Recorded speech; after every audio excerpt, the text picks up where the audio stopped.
Bonjour. Aujourd'hui, on va parler des angles remarquables dans un polygone. On va commencer avec les angles intérieurs. Qu'est-ce que c'est un angle intérieur? C'est un angle formé par deux côtés adjacents d'un polygone. Dans un quadrilatère, j'ai 1, 2, 3, 4 angles intérieurs. Dans un pentagone, j'en ai 5. Et dans un hexagone, j'en ai 6. Autrement dit, j'ai toujours autant d'angles intérieurs que j'ai de côtés dans un polygone.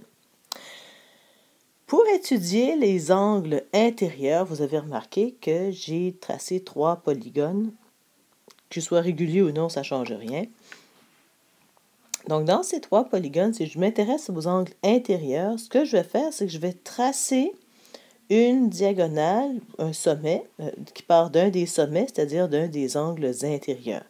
Ici, j'ai tracé mes diagonales à partir de l'angle intérieur du sommet. Ici, j'ai tracé toutes mes diagonales à partir de cet angle intérieur-là. Qu'est-ce que ça nous donne? Ça nous donne des petits triangles. Alors, chaque polygone, qu'il soit régulier ou non, peut être divisé en plusieurs triangles. Or, vous avez vu que la somme de tous les angles intérieurs d'un triangle donne toujours 180 degrés. Puisque j'ai 2 triangles à l'intérieur d'un quadrilatère, j'ai 2 fois 180 degrés. La somme de toutes ces mesures d'angle-là donne 180 plus 180, 360 degrés. Pour le pentagone, j'ai 1, 2, 3 triangles. Donc, je sais que la somme de tous les angles intérieurs dans mon pentagone va donner 540 degrés, soit 3 fois 180. Et ainsi de suite, si j'ai 1, 2, 3, 4 triangles dans mon hexagone, je fais 4 fois 180 et ça me donne 720 degrés pour la somme de tous les angles intérieurs. Ce qu'il faut remarquer, c'est qu'on prend toujours le nombre de côtés d'un polygone et on multiplie par le nombre de triangles. Dans le quadrilatère, j'ai formé 2 triangles. Dans le pentagone, j'en ai formé 3. Dans l'hexagone, j'en ai formé 4. À chaque fois, j'ai toujours 2 triangles de moins que le nombre de côtés. J'ai 4 côtés, 2 triangles. 5 côtés, 3 triangles. 6 côtés, 4 triangles. Donc, quel que soit le nombre de côtés de mon polygone, le nombre de triangles que je peux faire à partir d'un sommet est toujours 2 de moins.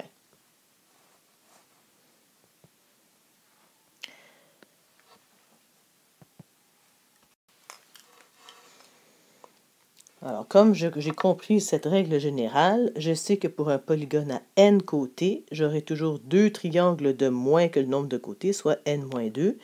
Et je prends ce nombre de triangles, je le multiplie par 180 et ça me donne la formule générale pour la somme des mesures des angles intérieurs dans un polygone, n étant le nombre de côtés du polygone.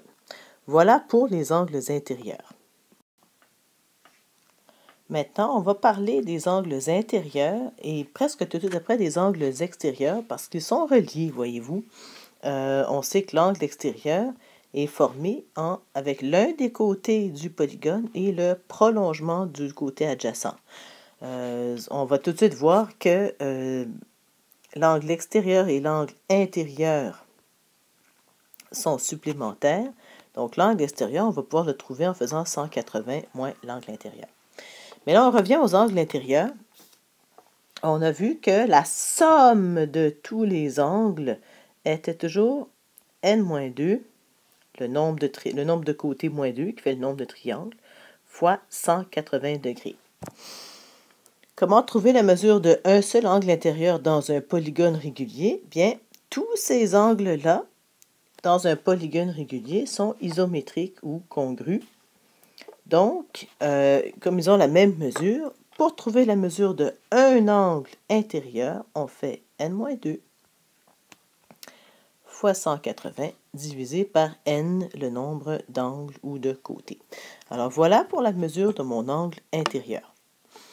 Maintenant, l'angle extérieur peut être obtenu en faisant 180 degrés moins l'angle intérieur. On a vu ça. Bien sûr, si on ne connaît pas la mesure de l'angle intérieur, il va falloir s'y prendre autrement. Cette démonstration, cette petite animation plutôt, vous sert à réaliser que les angles extérieurs qu'on voit ici, désolé, ça bouge vite, quand on rapetisse le polygone, ici c'est un hexagone, lorsqu'on regarde la somme de tous les angles intérieurs, on voit que ça forme un tour complet, c'est-à-dire de 360 degrés. Autrement dit, la somme de tous les angles extérieurs d'un polygone convexe donne toujours 360 degrés. Qu'est-ce que ça nous dit? Ben, ça nous permet de penser que si dans un polygone régulier, si tous les angles intérieurs sont isométriques, alors tous les angles extérieurs le sont aussi. Ce qui veut dire que pour trouver la mesure d'un angle extérieur, on n'a qu'à faire 360 degrés divisé par n. N étant le nombre de côtés, mais également le nombre d'angles extérieurs. Parlons maintenant des angles au centre.